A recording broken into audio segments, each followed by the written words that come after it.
and saw the sun again. I'm grateful for the eyes I have. Good morning to you. Thank you guys so much for connecting this morning. I'm grateful for the wind against Pray you my guys face. had a great week on last week and a pretty good weekend so far. It's a beautiful Sunday morning in my city. Got the sun shining. I'm grateful I can smile when I'm tasting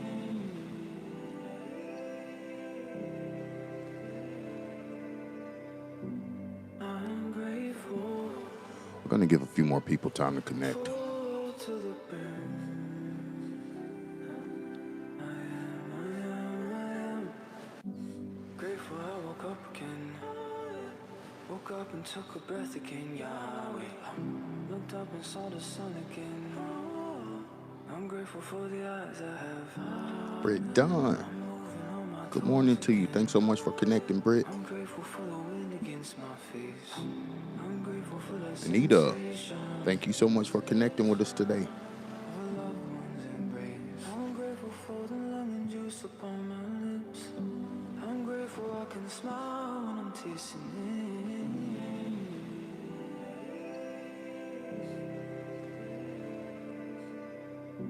it. I'm grateful to the burn. Pastor Ransom, thanks so much for connecting with us today. Good morning to you as well. Woke up and took a breath again, Yahweh. Looked up and saw the sun again. Again, thank those of you who are just connecting with us. Thanks for connecting with us this morning. Drika, good morning to you. I'm grateful for the wind against my face. I'm grateful for that sensation of a loved one's embrace. I'm grateful for the lemon juice upon my lips. I'm grateful I can smile when I'm tasting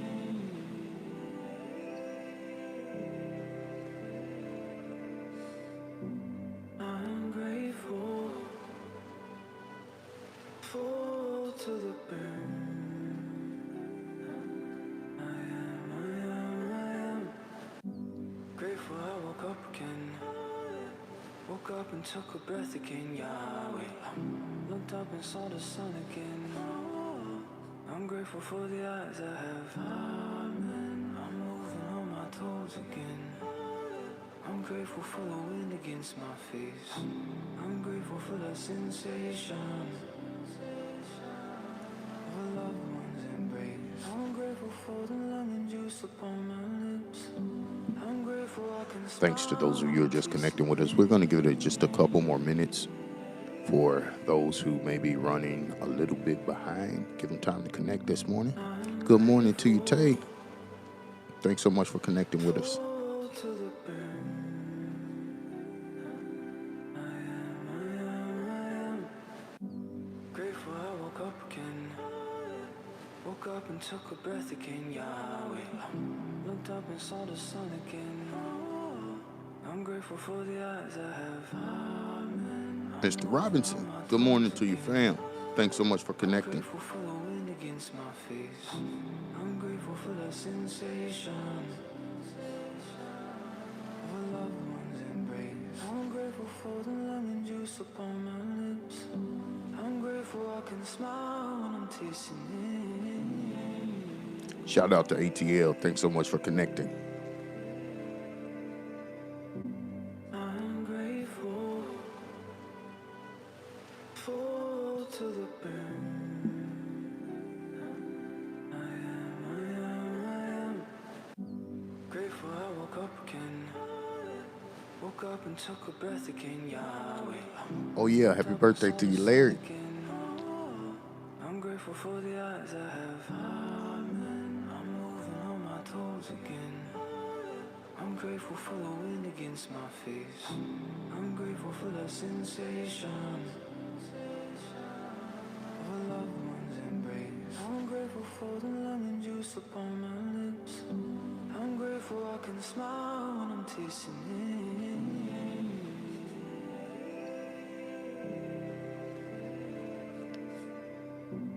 I'm grateful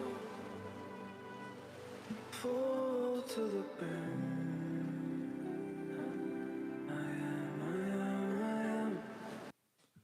All right, we're going to go ahead and get started. I hope you guys got your coffee or your tea or whatever you're sipping on this morning.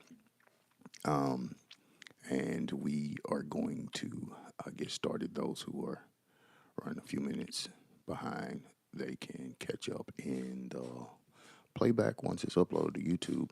If you haven't already liked and subscribed to the channel, please go ahead and do so. Turn your notifications on just in case I don't get a chance to send out a text message. You'll be notified once we go live.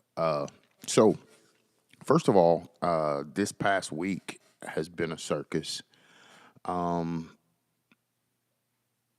Namely, centered around the things that are going on or that went on in Minnesota, and you still have protests and things following.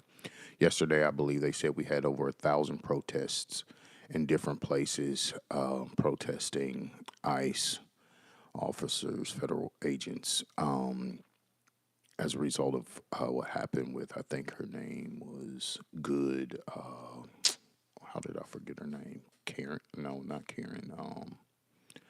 Oh my goodness, you guys know who I'm talking about.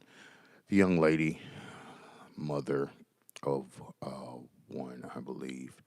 She was shot in the face while somewhat protesting ICE being in her neighborhood. It's a very, very tragic event. Unfortunately, there was Renee Nicole Good. Thank you. Renee Nicole Good. That's her name. They were, the administration responded to it, and from their perspectives, they feel as though it was justified. So more than likely, we won't see any repercussions for that. There will not be any consequence for taking the life of an American while trying to protect Americans. And so we'll let that sink in, and you process that however you want to. But sometimes, man, it just needs to make sense. It just needs to make sense sometimes, and it really doesn't matter whether what nationality you are of. No one deserves to exit this planet because of a bullet to the face for using their voice. That's just it don't make sense. My heart was deeply saddened for her family and those that loved her, especially the kid that's got to grow up and try his best not to feel any type of way towards any type of authority figures or law enforcement, because this could push him in either direction. So yeah, just keep praying for them. That happened. In addition, there's some other things going on. There's more civil protests going on in Iran that is getting out of hand. U.S. citizens have been advised by the United States to leave Venezuela now. When again, I thought we were supposed to be fixing the problem, but look like the problem is just getting started. And we have the Greenland drama. All the drama that's centered around Greenland. So, hey, you guys, welcome to 2026. Other things are going on. I won't go into it because it just gets darker and darker. I won't get into it. I'm going to continue what we're talking about. And I think that what we started talking about last week, I think it's important because of how crazy everything is. I think it's important that we continue with this so that we could have something, and so something to give us hope, I guess.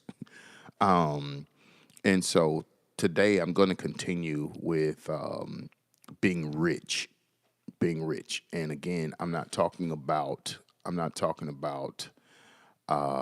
being rich as it relates to anything that could be measured in wealth or currency. I'm talking about being rich in abundance of things that fill your soul rather than your bank account, right? And so today, I really want to share a few things about what that richness truly looks like and feel like how it should look and how it should feel when you possess it. And so I'll give you a couple today, see how far we get. If we don't finish it today, we'll continue on next week with it. But I really want you guys to make sure that you allow this to sink in. And while we're sitting here in this session, I want you to really try to make sure that you just kind of go to a blank page in your mind and meditate, allow other things to come, because things will come to you while we're sitting here in this moment that may give you more clarity on what I'm saying. So be open to hear beyond my voice and just what I'm saying, and allow yourself to just absorb this moment and this experience that have been cut out just strictly for the purpose of building you internally and enriching you internally. And so today we'll be talking about, not the world around us, but the inner world, the one that's in us. The Bible says in, I believe it's Romans 12, chapter 2, the Bible says, be not conformed to this world, but be ye transformed by the renewing of your mind. Okay. And think about that, when you think about that, you realize that there's an influence that the world around us on the outside, there's an influence that it can have on the internal world. You'll begin to see life from the inside in parallel and reference things that you see on the outside, but that isn't always true, and it doesn't have to be true. The rest of that scripture that I just referenced in Romans 12, Romans 12:2, it says, be ye transformed by the renewing of your mind. Then it says that ye may prove what is that good and acceptable and perfect will of God. That word prove in the Greek, it means to allow. And it says, you be not conformed to this world, but be ye transformed by the renewing of your mind, so that you can allow those things that are good and acceptable and perfect according to the will of God to manifest in your life. And so it's important for us to do that if we want to get the things that God has willed for us. We have a responsibility to make sure that we're transforming our mentality, and you're making sure that you're keeping it up to date, just like the software on your phone, whether you're on Android or whether you're on iOS systems. You have to make sure that your phone, your devices are updated, and you also have to make sure that your mind is updated. And now, so the first thing I want to talk about as it relates to being rich internally in your mind, is first of all peace of mind, and what that looks like, what peace of mind truly looks like and feels like, is you having a deep sense of calm and acceptance and freedom from chronic anxiety and regret. Listen, this is so important. This is so important to us, because if in fact you don't have peace of mind, if you're not rich in peace of mind right now, what's going on in the world around us and what there is to see in the coming future, you will be enslaved by chronic anxiety and regret, especially the anxiety part. I believe that most people nowadays probably suffer with chronic anxiety because everything is just so crazy. And so, in order to escape that anxiety, in order to make sure you don't live in the panic of the world around you, you need peace of mind. When Christ was getting ready to leave the disciples, he says, "My peace I give to you," right? And the reason why that was important is because he didn't want them to have a sense of peace based upon what they knew. He says, I want you to have and experience the peace that I experience, because he was settled in everything. You never see where he had an anxious moment. That there's one moment that he had that was a very anxious moment, and that was when he was praying in the Garden of Gethsemane just before the betrayal and scourging and death and burial and resurrection.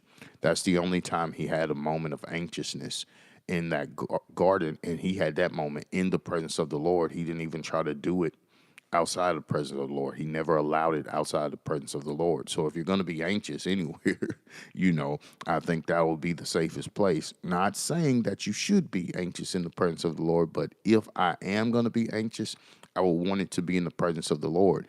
And so I'm saying I want to get back to just this anxiousness around us because of everything that's going on. You look at what's going on with our financial institutions. You look at what's going on in the housing market. You look at what's going on in our national debt accumulating faster than we can count it almost. You look at the inflation effects on groceries and just day-to-day living expenses. All of these things is enough to keep us in chronic anxiety. And peace of mind is what's going to keep you out of that. And you find your peace of mind in the things that you know, the things that are settled within you.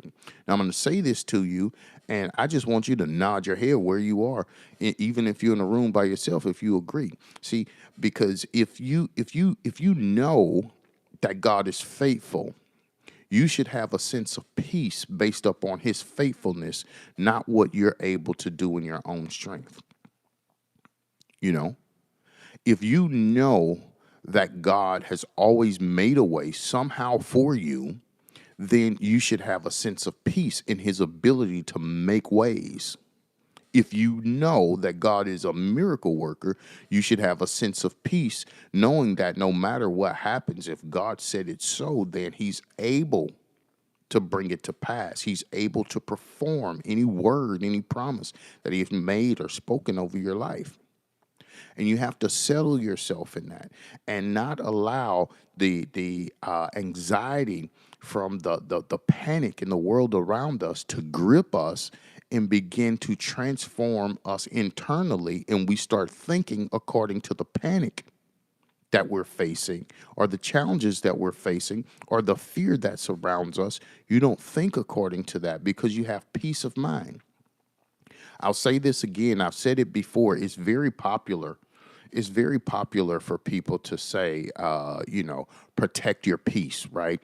I got to protect my peace. I got to protect my peace. And I've said this before, and I'm going to say it again this morning. Peace that you have to protect yourself is not peace, because peace is the protection. When you have peace, peace protects you. You don't protect it. Peace is what keeps you from having a breakdown. It protects you from having nervous breakdown. Peace is what protects you from going into mental health crisis. Peace is what protects you from having chronic anxiety. Peace is what protects you from living in fear from day to day, whether it be fear of being in public settings or fear of a premature death or fear of not being able to provide what you need. This is what peace protects you from the effects of those things. I'm not saying that you won't have those thoughts, but what I'm saying is when you have those thoughts, your peace of mind will override those thoughts and reject those thoughts, and it will not linger, and it will not be something that you contend with back and forth for an extended period of time. Granted, we all have moments where internally we find ourselves in turmoil, but then peace kicks in. Peace shows up, and it will eradicate everything that is disrupting it or disrupting you. So again, a peace that you have to protect is not a peace. You don't have to protect your peace. You can protect your ego. And if you're confusing your ego with peace, then we got some other conversations that we should have. But peace of mind, that's what it feels like. That's what it looks like. It's that sense of calm, and you're able to accept what is and what you cannot change. And it allows you to be free from some of the worries in the world around us. Next thing I want to talk about is purpose and passion. Purpose and passion. Internally, being rich in purpose and passion. And I say those two together because they go hand in hand. Purpose and passion looks and feels like being able to wake up with a sense of direction, knowing what matters to you, engaging in your work or whatever activities that you have before you that feel meaningful, not giving your day away to senseless and meaningless things, and not waking up wondering like, what am I doing? Where am I going from here? Why, Lord, tell me, tell me, why am I, period. You know, when you have a purpose and passion, when you're rich in purpose and passion, you wake up and you have a sense of direction. I wake up every morning not regretting what's going to happen through the course of my day because I wake up with a purpose of, with a sense of purpose and passion. And I know that throughout the course of my day as a life coach, what I do is I help people troubleshoot stuff. So I'm not intimidated when someone bring me a problem, no matter what it is. I don't say things like, "Oh man, why everybody always calling and dumping on me?" No, that's a part of my purpose. And I have passion. I'm rich in passion. So when someone comes and brings something to me, I'm saying we can fix this. We can heal this. You can get better. You can rise above these things that are challenging you right now. This is not the end of your world. And so I wake up knowing that at some point in the course of my day, that's what's going to happen. And then it matters to me. It matters to me that I am available. It matters to me that I'm able to offer assistance. It matters to me that I'm able to offer good counsel and wisdom when those who the Lord will send to me comes. I fully engage in my work. And I understand that this is what I'm doing now. This is a part of my purpose, and I'm passionate. Whatever it is that's a part of your purpose and what you do, you may as well be passionate about it. There's nothing worse than doing something that you have no passion to do. It's a chore, actually. No one really likes chores. So we have to be able to learn how to be passionate about the things that we do, no matter what that is. Because whenever you are rich in passion for your purpose, I promise you're gonna wake up with a sense of direction. You're very rarely gonna find yourself in a place of wandering, right? And that brings me to my next one. I'm glad I said that. I wasn't even trying to set that up like that. But the next one I want to talk about is curiosity and wonder. Being rich in curiosity and wonder. The reason why some of our lives seem so bland and dull is because you've lost your curiosity. You're not curious about anything. You're just watching everything that already is. You've lost the sense of discovery, the sense of awe about life in the world that you live in. Or when was the last time you learned something? You know what I'm saying? That is when you're rich in curiosity and wonder. You love learning new things. You're interested in stuff, and you can take joy in a sense of fulfillment and the discovery of life at any age. It doesn't matter what your age is. There is still more to discover in this life. I promise you have not discovered it all. All your light bulbs have not finished going off. It's some that still got to click on, right? And so that comes whenever you're rich in that curiosity and wonder about this life that we live, this world that we're a part of. And whenever you commit to that and submit to that and give yourself over to that, you're able to experience it in a way that will occupy space that will otherwise be given over to what's going on in the world around you. And you will end up being driven by those things which are external than you are by those things which are internal. Your internal drive have got to be greater than your external influence, right? Because life will make you want to give up. Life will make you feel as though like, what's the purpose? What's the use? It makes no sense. That's what the world around you, the influence of the world around you will do. And so your passion and purpose and curiosity and the things that are internal, it's got to be greater than those things that are external. If your internal drive, again, is not greater than the external influence, you are on the verge of imploding because it gets heavier. It gets heavier.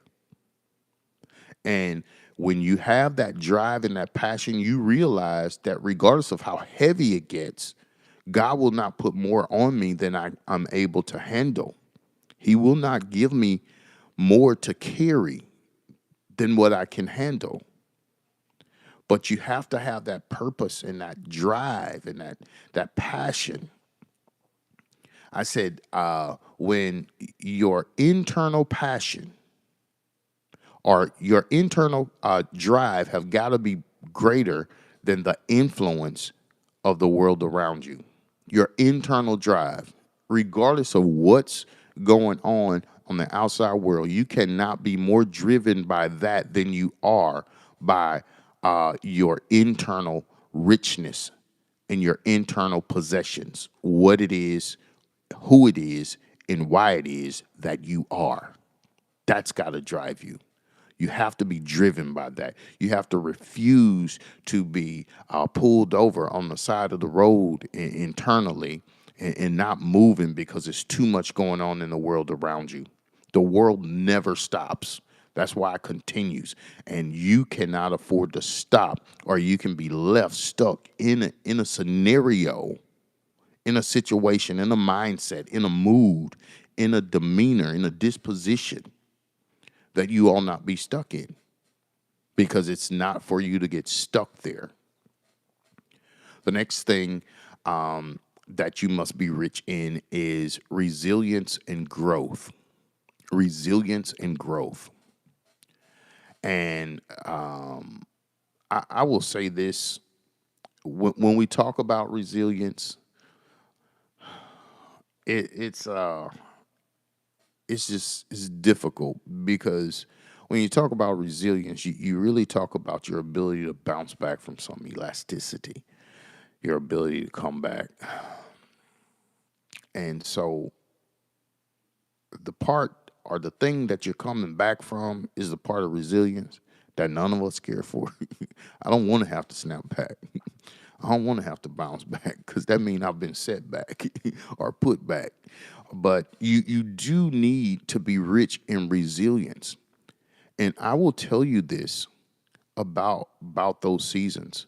The wealth of having weathered storms and come out stronger and wiser is nothing like it. There cannot be a value placed on it. Whenever you have weathered a storm and you emerge from that storm and you know that you're stronger coming out of it than you were going into it, it's nothing like that. You know that you're wiser. You look back at what you learned. I don't care how dark the situation was. I don't care how hard it was. I don't care how ugly the thing became. When you come out of it stronger and wiser, you have an appreciation for the fact that God allowed you to endure that experience to build you.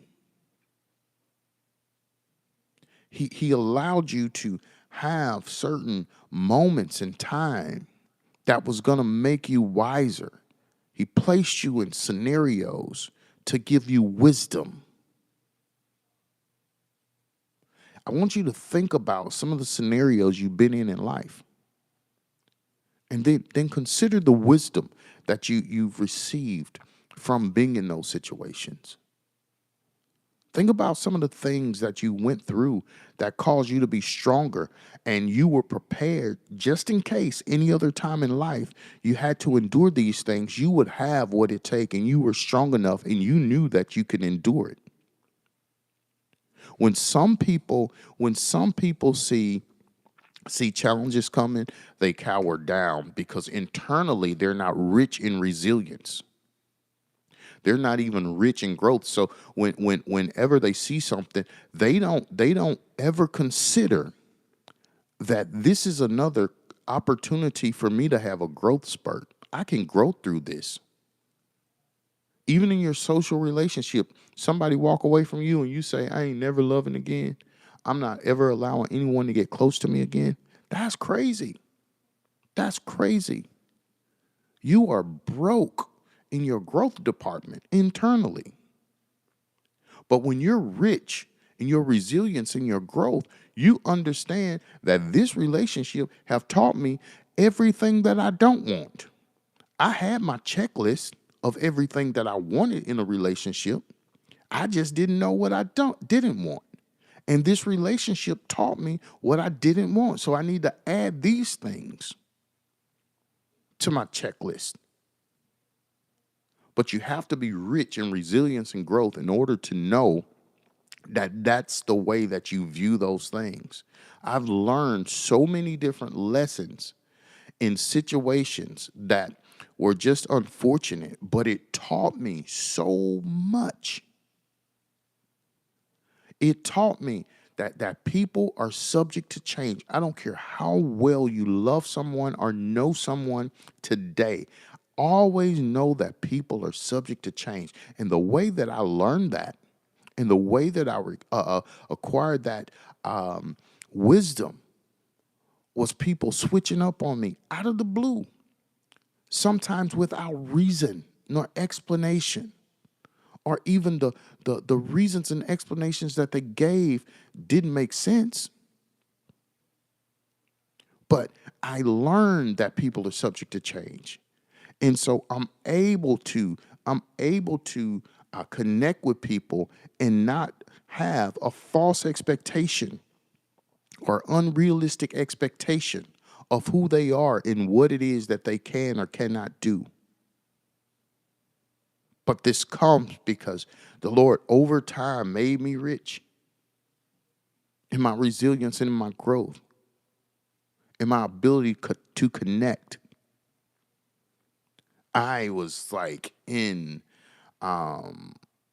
situations, countless situations, where I would engage and give my all to a thing or someone, only to have them like trip out at some point for no reason. And I'm wondering, wait, why? Why are we tripping? And so whenever I'm just saying, whenever you acquire these things, you become rich in those areas.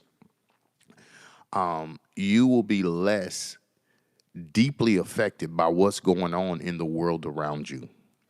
You have to have these things.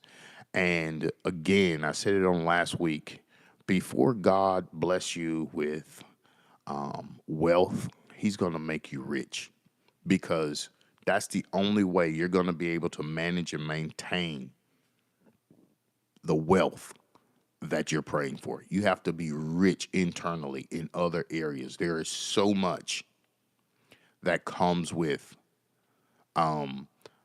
being a person of wealth and prosperity.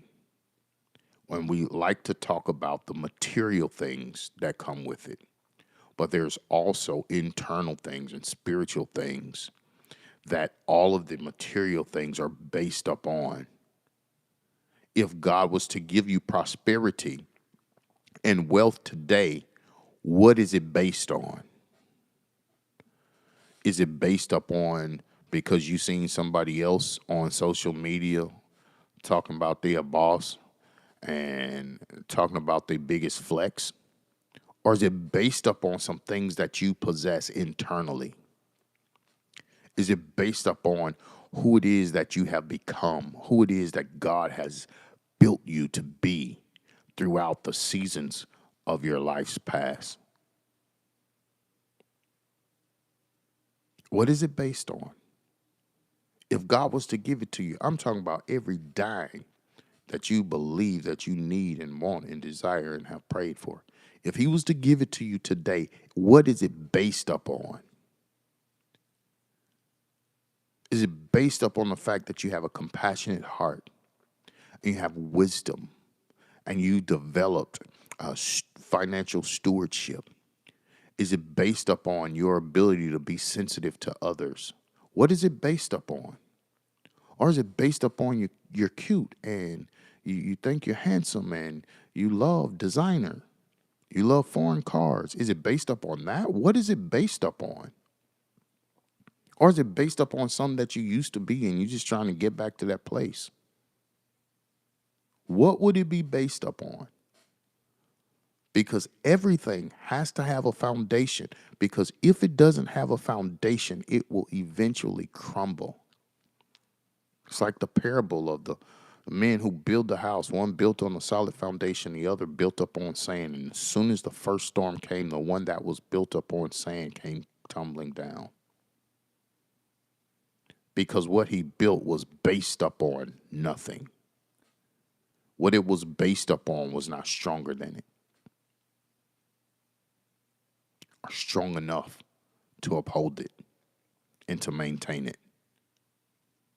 Your internal richness is what's going to help you to be able to maintain the prosperity and the wealth that we pursue in this life.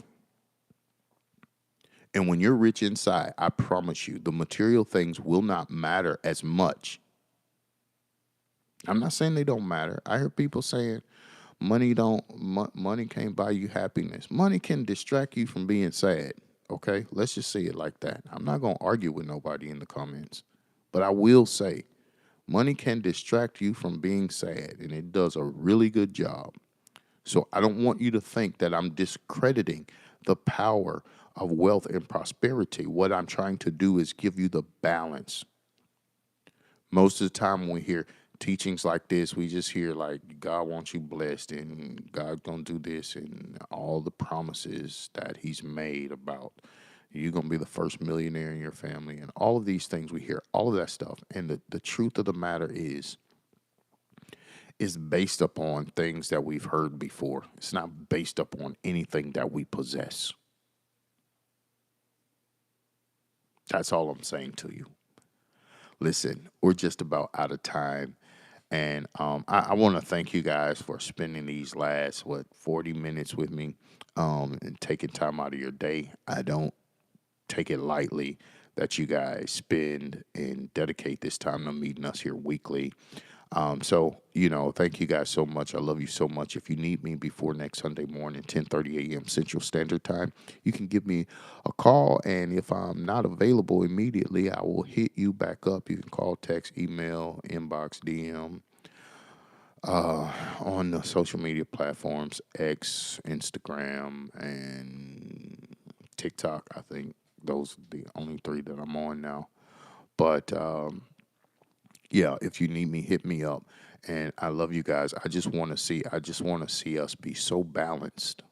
I want to see us be able to be balanced and not be intoxicated with the wealth and the prosperity that will surely be given to us by God, without a doubt. But I want us to do it with balance.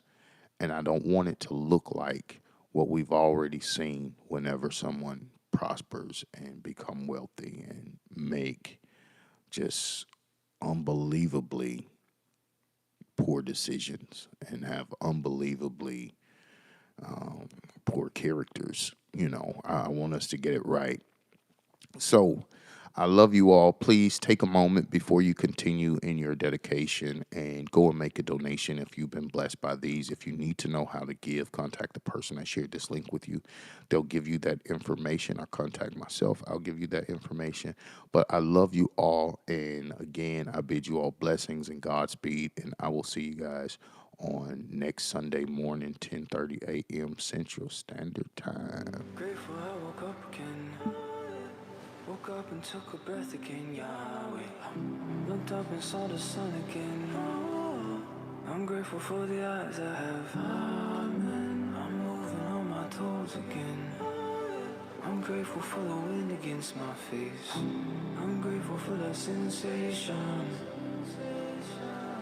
of a loved one's embrace. I'm grateful for the lemon juice upon my lips. I'm grateful I can smile when I'm tasting it.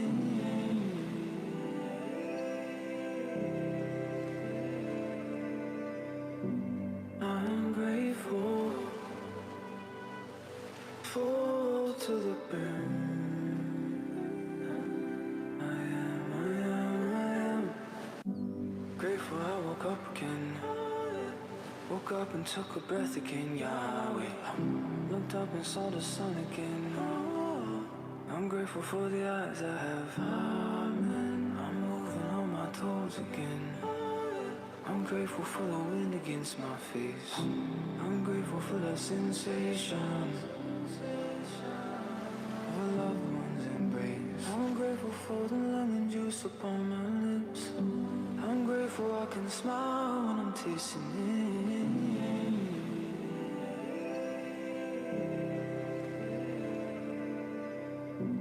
I'm grateful, full to the brim. I am grateful I woke up again. Woke up and took a breath again, Yahweh. Looked up and saw the sun again. I'm grateful for the eyes I have. Amen. I'm moving on my toes again. I'm grateful for the wind against my face. I'm grateful for that sensation of a loved one's embrace. I'm grateful for the lemon juice.